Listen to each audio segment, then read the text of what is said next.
के तोहरा जाई रे भमरवा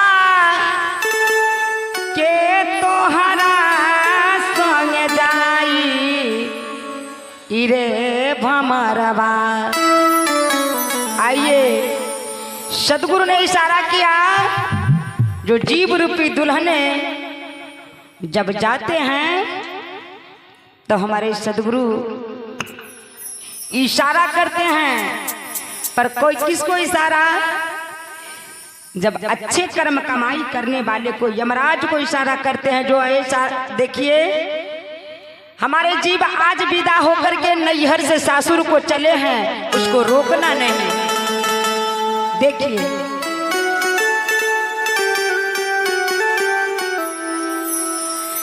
ऐसा सदगुरु इशारा किया, जीव के ऊपर बात है। सदगुरु इशारा किया, जो जीव को नहीं रोकना चाहिए। हमारे जीव ये नैहर छोड़ करके अपने पिया को घर सज धज के आ रहा है, तो भवसागर कैसे पार करेगा? सदगुरु आएंगे।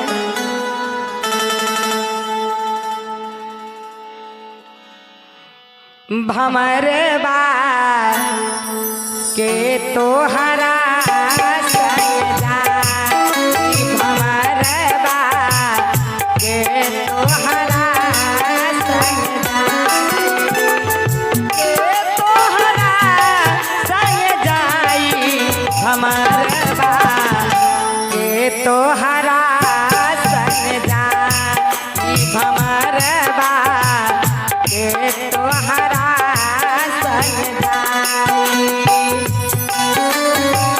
जय हो।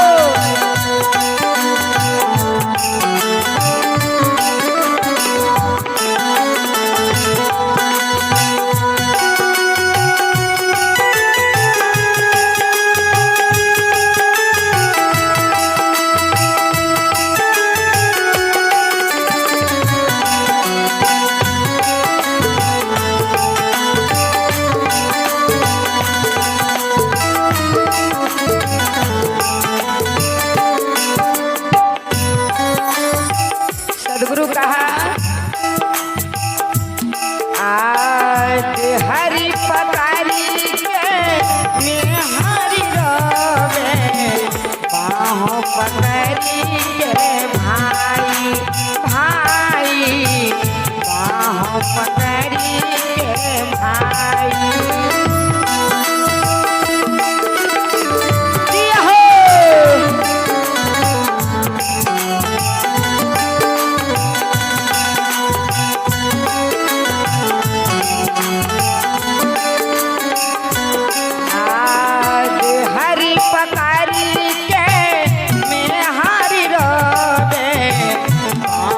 पकड़ी के भाई भाई, बाहों पकड़ी के भाई।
पे बाजेला बधाई।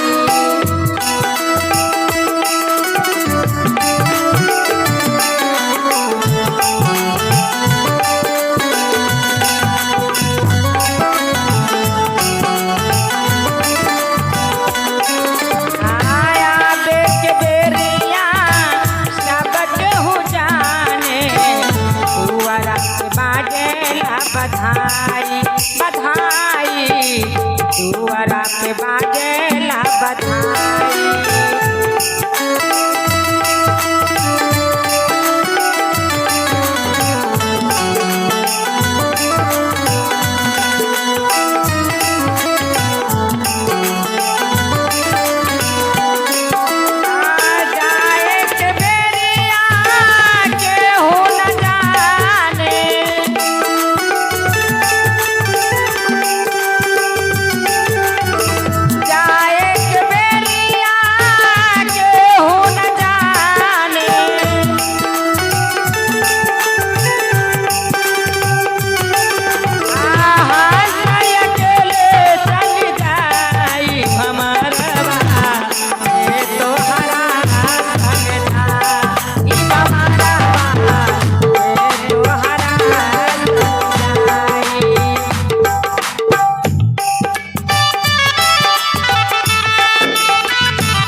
सतगुरु शरण में जाई।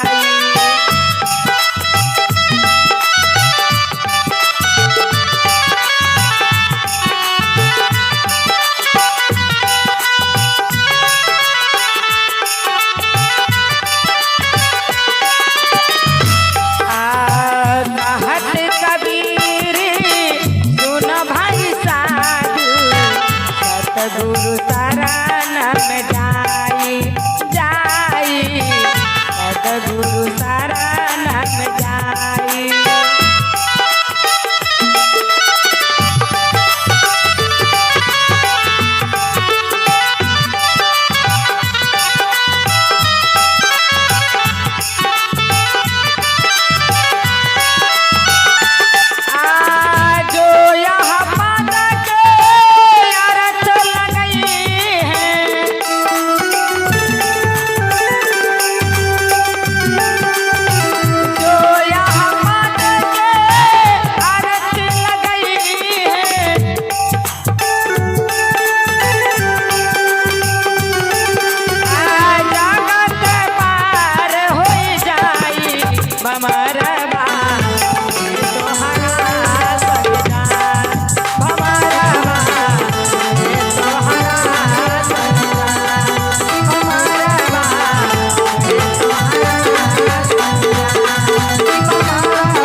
प्रेम से बोले सदगुरु सरकार की, संत भगवान की,